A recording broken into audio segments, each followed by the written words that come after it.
Dan itu gue rasa sih ya engineer yang benar harusnya begitu ya.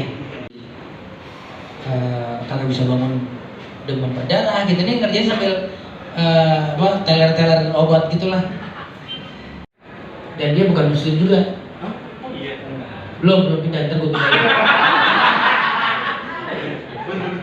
Satunya yang berbekas ada anak bertanya pada bapaknya. Mungkin karena saya udah bapak-bapak ya, jadi nyari tema lagu yang menjadi pengingat buat saya juga sebagai orang tua, buat anak-anak saya juga.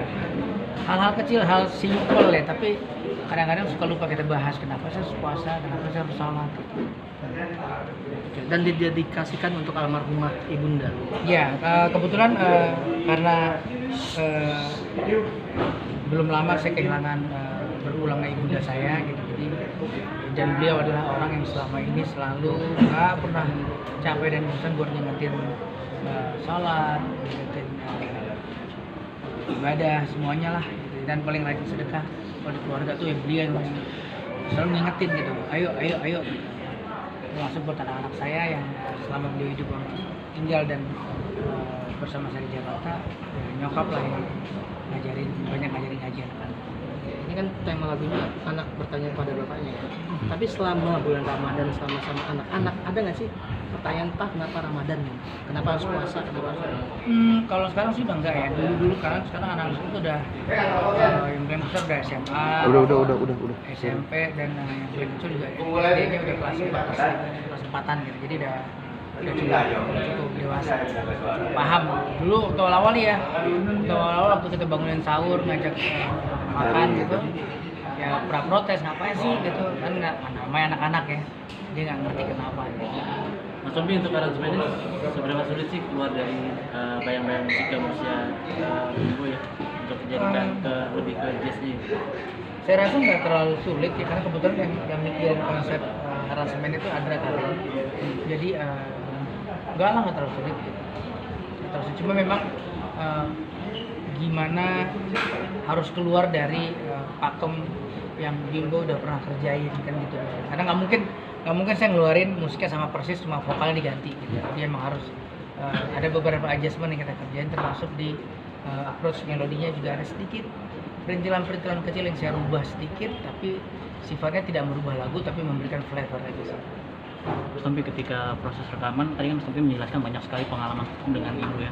Saat proses rekaman ada nggak sih pengalaman yang mungkin akhirnya tersentuh atau ada hal-hal semacam refleksi gitu dari Mas Tommy sendiri? Oh iya, ya terus terang project ini jadi personal banget sih buat saya, apalagi memang saya dedikasiin buat nyokap gitu. Jadi pas ngedit, yang paling berat tuh pas ngedit videonya sih. Karena memang dari awal saya udah bilang ke Adra, nanti saya pengen nambahin ada bagian ibu saya pas lagi ngaji anak-anak ya. Jadi udah kita siapin space-nya di depan. Nah pas ngedit videonya itu yang paling berat sebenarnya, karena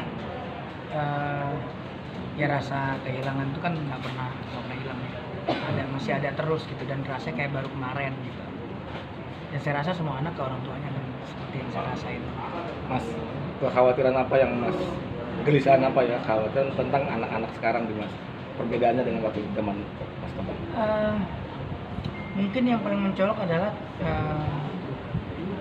gimana cara mereka men-treat orang lain, cara mereka berpendapat sih yang bikin saya pribadi itu punya anak, saya terkaget-kaget gitu. Bukan mereka yang salah ya, kita sekolahin anak kan supaya mereka berani speak up, berani ngeluarin pendapat sendiri gitu. Cuma kadang-kadang kita sebagai orang tua tuh nggak siap dengan seterbukanya itu, seberaninya itu mereka terbuka. Apa pengalaman? Ya misalnya paling sederhana itu kalau sekarang kayak di TV gitu, di TV misalnya kita udah terbiasa melihat tontonan-tontonan yang mungkin belum saatnya seumuran anak saya tonton gitu.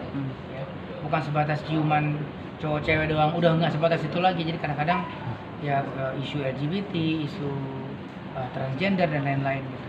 Saya tidak pernah menempatkan diri saya sebagai orang yang anti terhadap apapun pilihan orang lain. Itu silahkan, saya itu hak mereka gitu. Pribadi setiap orang tuh bebas mau ngapain. yang menjadi salah itu menurut saya pada saat kita memaksakan keyakinan kita tuh ke orang lain. Simpel lah, banyak hal lain misalnya kayak patriarki atau urusan patriarki deh misalnya gitu. Akan ada selalu kelompok yang ngerasa orang lain yang patriarki misalnya lo nggak bener lo patriarki gitu. Padahal kan tuh haknya dia ya. Kalau misalnya ada sekelompok perempuan yang dia memilih untuk menjadi lebih melayani suaminya, lebih melayani laki-lakinya gitu ya. Nah, itu kan hak dia gitu. Dia kan nggak nyuruh lu untuk ikut-ikutan dia gitu. Tapi bukan berarti saya sekali lagi ya, ini bukan berarti saya mendukung patriarki gitu. Apapun pendapat saya itu buat saya sendiri aja gitu. Saya nggak akan nyuruh orang lain buat ngikut-ikutan gitu. Tapi semua orang pasti punya hak dan dasar masing-masing. Nah, cuma kadang-kadang kita di era kebebasan berpendapat ini, kita teriak gitu untuk semua orang tuh, gue bebas dong mau ngapain, mau mikirin apa aja, mau berpendapat apa aja bebas. Tapi giliran nggak sama ngomel gitu.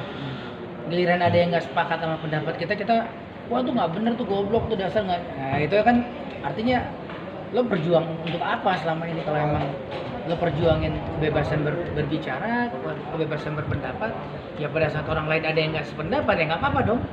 Gitu, harusnya kan begitu ya.